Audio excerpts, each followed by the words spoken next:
يقع زيادة بينكم بالبين، يعني يتكاثر العدد بينكم وحدة ولا وهذا لك اللي من هناك، يعني كيف تخافون من القلب.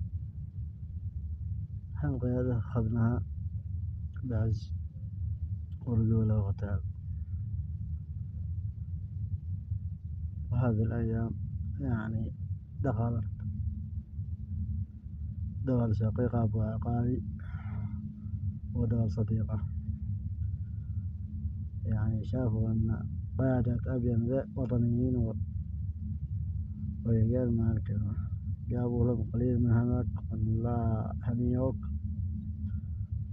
شقوا من الريموت طبارين في مواقع التواصل الاجتماعي، وهم لا يدخلوا جبال ولا حاجة، إنه ما شاء الله علامي قوة. أهل البلد ما ترى أي علامي ناجح، ولكن ما دام هكذا تريدون، هذا طريقنا طريقنا أفضل.